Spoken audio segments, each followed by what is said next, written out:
Esta es una pequeña grabación para ayudarte a entender cómo funciona tu cerebro y también, cómo no, para saber cómo manejarlo mejor.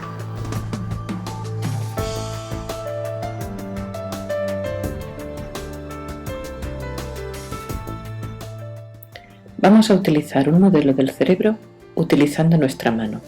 Así lo entenderemos mejor. Bien, este va a ser el modelo del cerebro en la mano. Vamos a utilizar la mano como si fuera un cerebro. Este va a ser el tronco cerebral, esta parte de aquí de la nuca. Mi dedo pulgar es la parte del cerebro emocional, donde está amígdala, hipocampo, y cuando cierro la mano, los nudillos, es la corteza prefrontal, esta parte de aquí, de mi frente. Muy bien, esta parte, el tronco cerebral, es la parte más antigua y más vieja evolutivamente hablando de nuestro cerebro. Es la que compartimos con los reptiles. Es la que controla, esta parte es la que controla la respiración, latido cardíaco, digestión, cosas que se controlan automáticamente. Y también respuestas automáticas ante el peligro, como por ejemplo salir corriendo, quedarse bloqueado y congelado o pelearse. Luego está nuestro cerebro emocional, donde hay diferentes estructuras. Mi dedo pulgar representa diferentes estructuras que compartimos con todos los mamíferos y que son estructuras emocionales y de memoria, de aprendizaje, porque el aprendizaje está muy vinculado a la emoción. Son estructuras como la amígdala y el hipocampo, que también posee el ser humano junto con todos los mamíferos.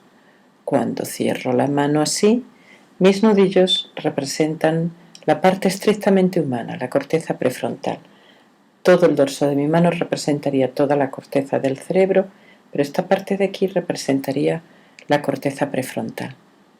Esta zona, especialmente los dos nudillos centrales, esta zona de aquí, de mi cerebro, es la zona medial de la corteza prefrontal. Es la zona que más se desarrolla con prácticas como la meditación.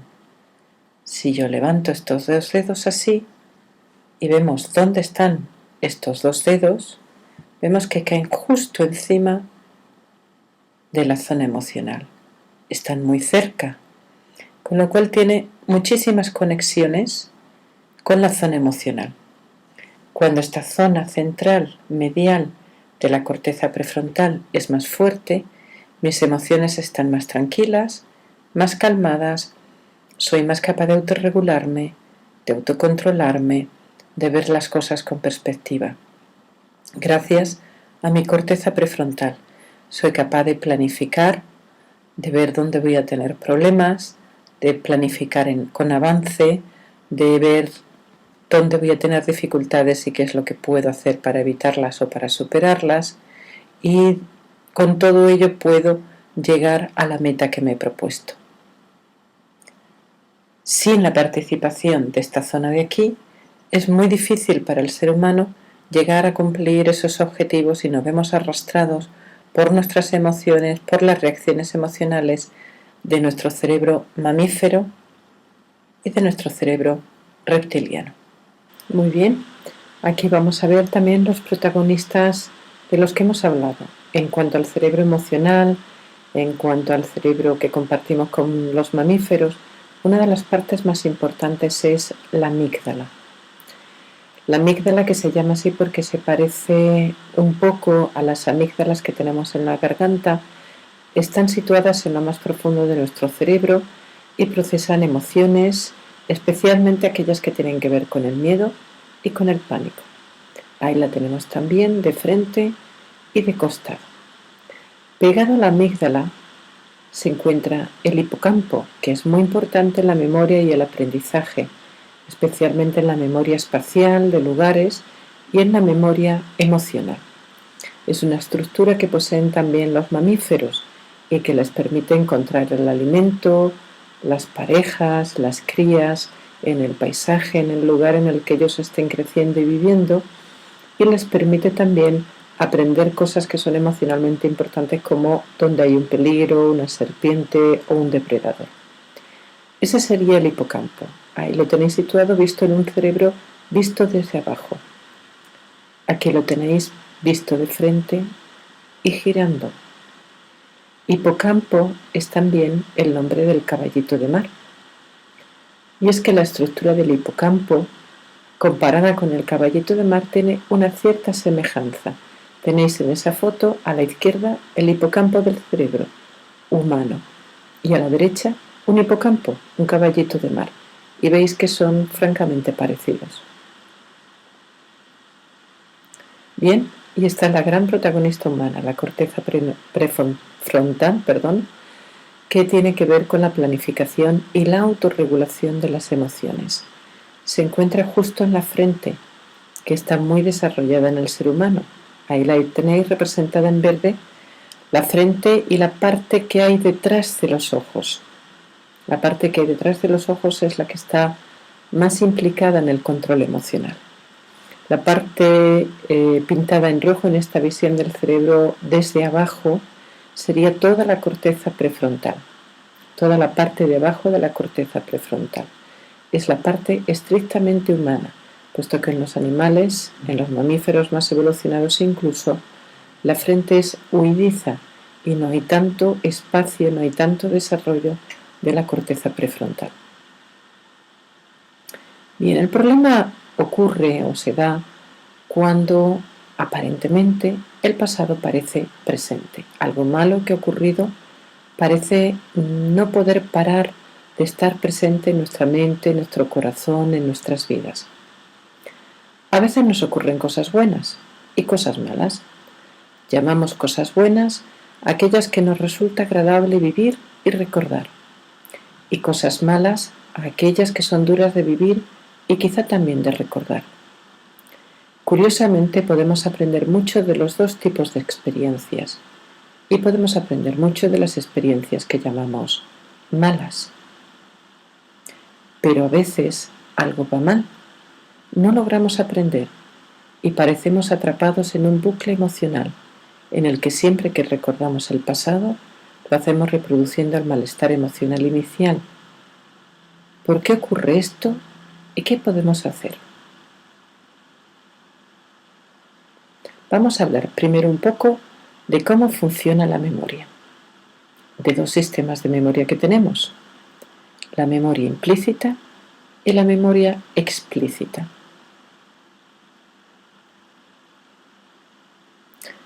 Bien, la memoria implícita es un tipo de memoria que no es verbal, es, por decirlo así, inconsciente, o mejor dicho, se procesa sin participación de nuestra conciencia.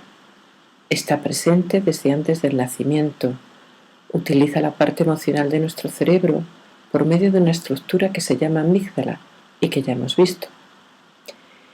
Incluye los patrones de conductas, hábitos aprendidos, como conducir o montar en bici, percepciones y memoria corporal. Utiliza procesos mentales distintos que en la memoria explícita. Así, puede ser que sepamos montar en bicicleta o sabemos leer y escribir, pero quizá no recordemos cómo aprendimos a montar en bici o cómo aprendimos a leer o escribir. El recuerdo de cómo adquirimos esa habilidad pertenece a la memoria explícita. El hecho de que nuestro cuerpo sabe hacerlo casi de forma automática pertenece a la memoria implícita. La memoria implícita está operativa antes del nacimiento.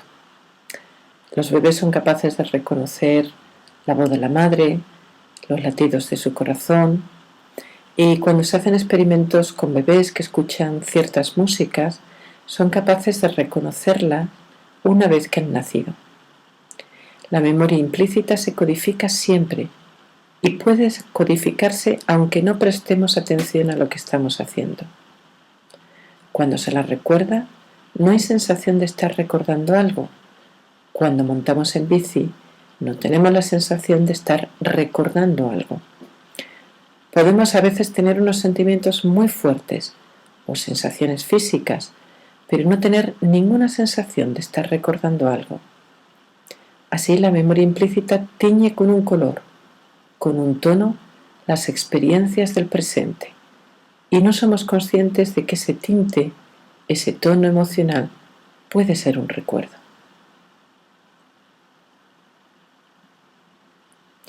Hay varios tipos de memoria implícita, entre ellos, y sin ser exhaustivos, sin cubrirlos todos, algunos serían la memoria sensorial, la memoria emocional, lo que llamamos la memoria procedimental, por ejemplo.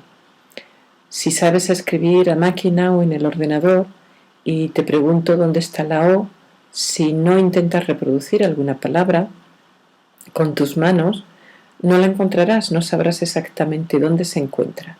Pero si intentas escribir algo mentalmente, sí que la encontrarás.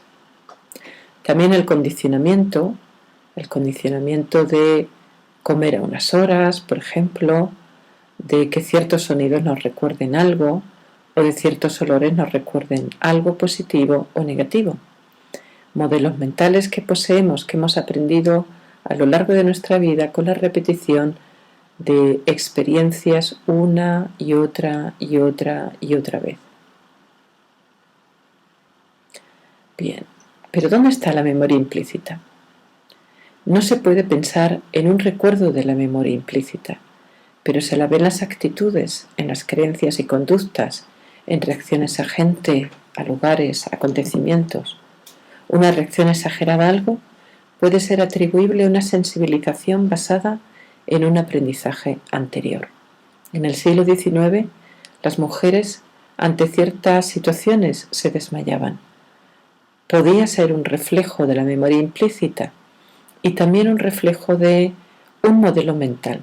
En su cultura, en su tiempo, era normal, era esperable que una mujer se desmayara. Hoy no, no nos desmayamos. Bien, y vamos ahora con la memoria explícita. Es el recuerdo consciente e intencional de la experiencia, de experiencias, de información del pasado. La memoria explícita se desarrolla desde el primer o segundo año de vida, cuando empezamos a desarrollar una estructura del cerebro que se llama hipocampo y que hemos visto antes. Para codificar la memoria explícita necesitamos prestar atención, prestar conciencia, como cuando aprendíamos a dividir, a multiplicar o la tabla de multiplicar. Cuando se recuerda un recuerdo explícito, hay la sensación de estar recordando algo.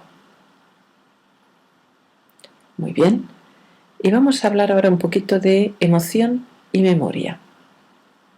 Y cuando la emoción es demasiado intensa, de trauma y memoria.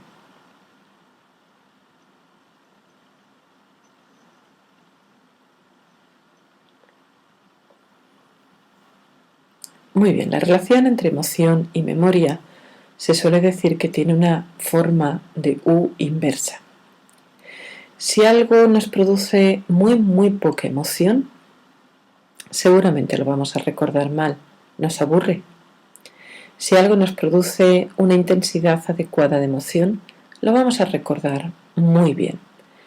No necesitamos repetir muchas veces la experiencia de ir de acampada, de volar por primera vez en avión, de ir al parque de atracciones o a Disneylandia por primera vez para recordarlo toda nuestra vida.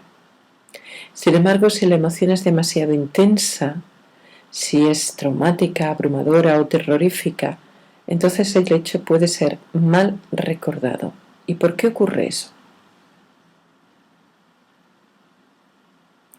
Bien, si el acontecimiento es demasiado traumático, el cuerpo produce mucho cortisol, demasiado cortisol.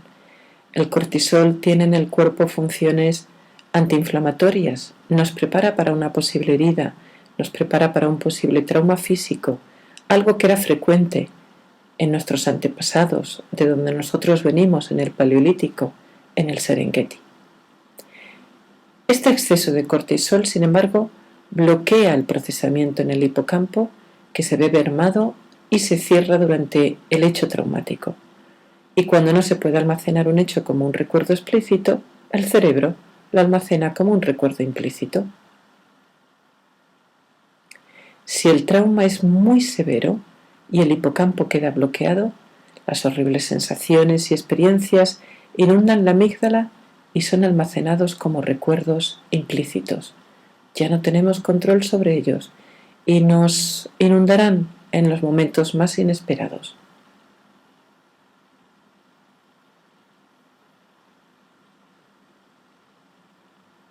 Pero ¿por qué tanto cortisol? Curiosamente, el hipocampo tiene una gran cantidad de receptores de cortisol, lo que le hace muy sensible al estrés. Los niveles altos de cortisol, curiosamente, mejoran el funcionamiento del hipocampo. Esto nos viene del Paleolítico, del Serengeti. Nos permitía grabar aprendizajes que eran vitales para la supervivencia con solo vivir la experiencia una sola vez, y haciendo que ese recuerdo fuera muy saliente y muy fácil de recuperar. Si te encontrabas con un lugar donde había una guarida de tigres de dientes de sable, más valía que te acordases la próxima vez, con una sola vez con que te hubieras cruzado con ellos. Sin embargo, si esos tigres te atacaban, el trauma podía llegar a ser demasiado fuerte. Los niveles de cortisol demasiado altos perjudican el hipocampo, destruyen las neuronas del hipocampo e impiden la formación de recuerdos explícitos, y luego la persona se podía despertar sin saber muy bien qué es lo que había ocurrido. Pero sin embargo, ¿está todo predeterminado? Pues no, no lo está. Podemos cambiar nuestro presente y nuestro futuro. Nuestro cerebro es plástico y puede cambiar, puede aprender y puede hacerlo a cualquier edad.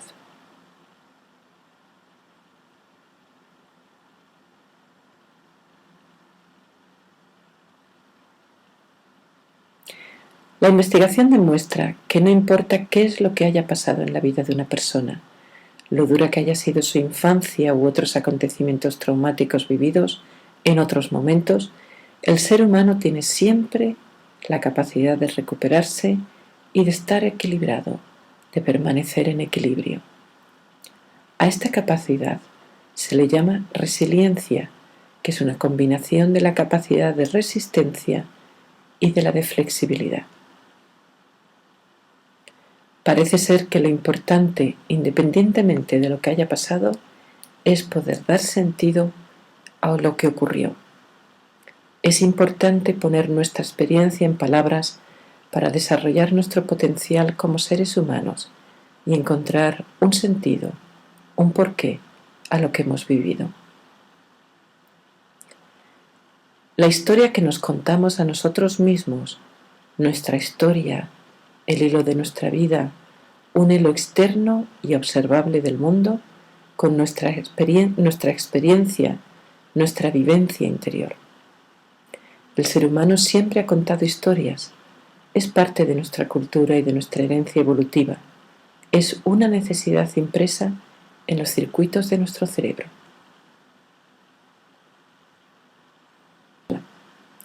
Para contar nuestra historia, para que tenga sentido, necesitamos poner a trabajar nuestros dos hemisferios cerebrales. El hemisferio derecho pone las imágenes, los temas, la sensación del yo existiendo a través del tiempo. El hemisferio izquierdo da un sentido lógico, pone palabras a las emociones y a las percepciones. Si ambos hemisferios no trabajan juntos, la historia puede ser caótica y confusa, con sentimientos y pensamientos que nos abruman. O puede ser superficialmente lógica, fría y sin significado emocional alguno, sin trascendencia. Escribe lo que te haya ocurrido. Escribe la historia. Sé breve, concisa y ordenada al hacerlo. Respeta el orden cronológico de los hechos. Incluye tus pensamientos, tus emociones, tus sensaciones físicas, pero sé muy concisa al contarlo.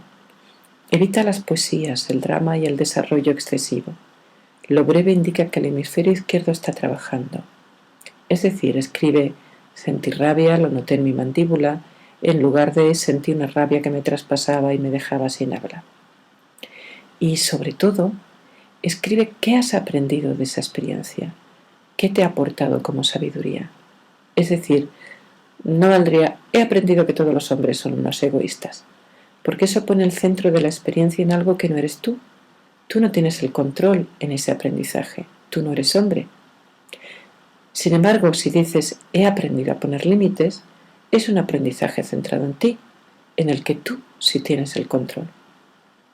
Y constantemente, sé consciente y date cuenta de que sea lo que estás contando, está ya en el pasado.